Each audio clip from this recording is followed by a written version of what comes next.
Bukas po may malaking rollback sa diesel, gasolina at kerosene. Unang beses mula nang sumiklab ang giyera sa Middle East. May pansamantalang tapyas din sa excise tax pero sa LPG at kerosene lang. Hiling ng ilang grupo, alisin din sana ang value-added tax o VAT sa langis. Narito ang report. Meron po akong ibabalita sa inyo. Simula Martes, Abril na ang 14, may malaking rollback sa presyo ng langis. Mahigit 20 piso ang ibababa sa diesel. Ang gasolina naman may bawas na 4 pesos 43 centavos kada litro. Kerosene, 8 pesos 50 centavos kada litro ang ibababa. Matapos ang anunsyong ito kagabi ni Pangulong Bongbong Marcos na naunang inilabas ng Energy Department, tatalima bukas sa mga kumpanya ng langis. Ang ilan, bahagyang mas malaki ang bawas presyo kumpara sa inanunsyo ng gobyerno. Ang malaking bawas presyo bunsod ng pagbaba ng presyo ng langis sa world market noong nakaraang linggo na epekto ng deklarasyon ni US President Donald Trump ng ceasefire sa Iran. Pero meron ding 10 to 13 pesos lang ang projection tulad ng supplier ng langis sa ilang independent gas station. Yung mga companies kasi, of course, they have their own computation, depende sa purchase period nila at saka sa negotiation nila with their suppliers. Malit din ang rollback kumpara sa suma total ng iminahal ng langis mula ng simula ng giyera sa Iran. Ang diesel na 48 to 65 pesos per liter lang noong huling linggo ng Pebrero, mahigit 164 pesos na noong isang linggo. Hindi rin maibabalik ng latest rollback ang presyo ng gasolina at presyo ng kerosene. Hindi masaya po kasi parang ganun din naman. Parang ganun pa rin po. Tataas din po yung sa susunod. Sapat ba yun 10 piso? Walang mangyari dyan. 50 noon. Hindi pa ito sapat. Kaya tuloy-tuloy naman ang ginagawa ng inyong pamahalaan para maibsan ang epekto nito sa inyong pang-araw-araw na buhay. Sa mga susunod na araw at linggo, may aanunsya po ko na mga dagdag na hakbang at tulong mula sa gobyerno. Kanina inanunsyo ng Pangulo ang paunang pasya tungkol sa excise tax sa petrolyo. Tinanggal ko na ang excise tax sa LPG at sa kerosene. Ang katumbas nito ay 3 piso at 36, how much is this? 3.36. 3 pesos 36 ang bawas ng kada kilo ng LPG. Halos 37 pesos sa isang tangke ang mababawasan ng presyo. At 565 pesos 60 centavos kada litro ng kerosene.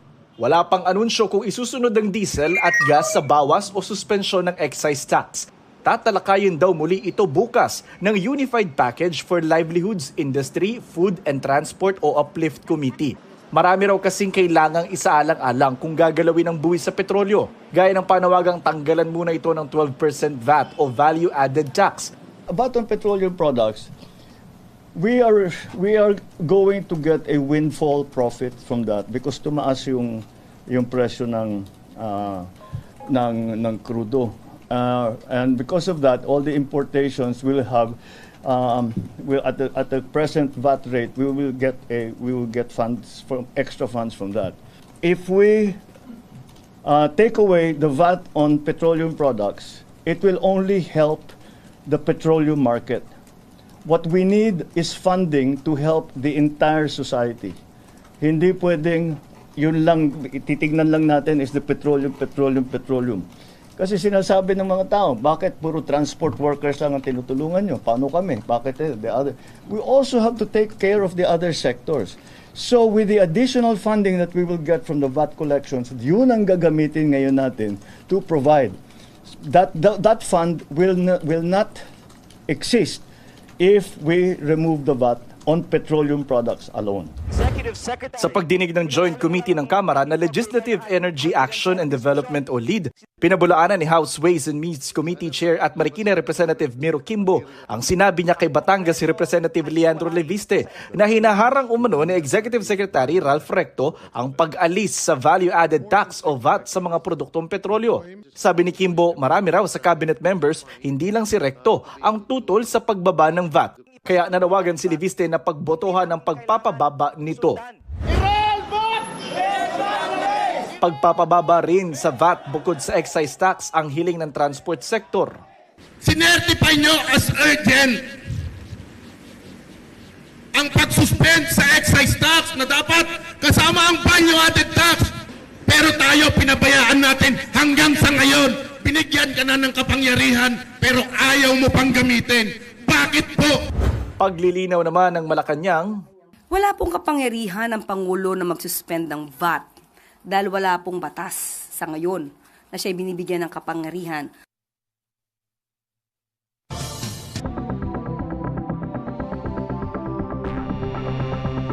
At sa gitna ng tigil putukan, hindi naman daw maaaring bumili ng langis ang Pilipinas para tumaas ang ating oil reserves ayon sa Energy Department. Kapos daw kasi ang kakayahan nating mag-imbak nito. Nakatutok si Chino Gaston. Bumaba man ang presyo ng krudo sa world market dahil sa 2 linggong ceasefire ng Amerika at Iran, hindi pa raw tiyak kung ano ang magiging epekto sa presyo ng langis sa bansa, ayon sa Department of Energy. Sabi ni Energy Secretary Sharon Garin sa joint hearing ng 13 komite ng Kamara kanina, hindi pa kasi masasabing nakabalik na sa normal ang sitwasyon sa gitnang silangan. Marami rin kasing oil production facilities ang nasira. Whenever there's a oil infrastructure destroyed in whatever country, the price spikes. Then babagsak na naman and then suddenly something else happens. So we don't have any visibility of where this will go. And unfortunately, we are so dependent on what's happening there. So, so it could happen, depending on what the two countries do, no? 20% ng supply ng langis ng mundo ay nagmumula sa Middle East. Kaya ang mga pangambang aabot ang presyo ng krudo sa 200 pesos kada litro, posible pa rin daw. If the war stops today, will the 20% be able to deliver? I think it will take some months because most of the infrastructure, especially LNG, has been destroyed. And I think LNG in Qatar will take 5 years to fix. Sa ngayon, nasa humigit kumulang 50 araw ang fuel inventory ng bansa. Sabi ni Garin, madadagdagan nito ng 1 million barrels ng diesel fuel ngayong Abril. Hindi naman daw maaaring bumili ng langis para tumaas ang ating oil reserves habang naka-ceasefire dahil kapos ang kakayahan ng bansa para mag-imbak ng langis. The government decided to purchase a lot for 2 million barrels. 2 million would be 10 days. So far, we have procured 1 million. We are slowly building that up because we don't have enough storage, Mr. Chair. We're only good for 60 days. On gasoline, we have 58 days. Diesel, 47.26. Mula nang ipasa ang Oil Deregulation Law noong 1998, inaasa ang supply at reserves ng bansa sa mga pribadong oil companies. Kaya panahon na raw para amyendahan ng batas para makatugon ang gobyerno tuwing may krisis. When there's a war and the spike is so high, it's unpredictable. This is not that the price is determined by supply.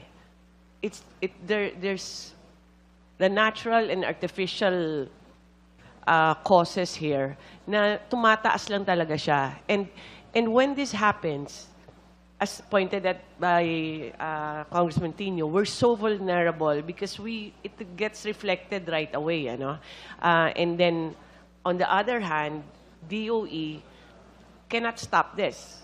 We can monitor, we can watch it, we can reprimand, but we don't have the powers to control it before it happens. Chino Gaston, nakatutok, 24 oras.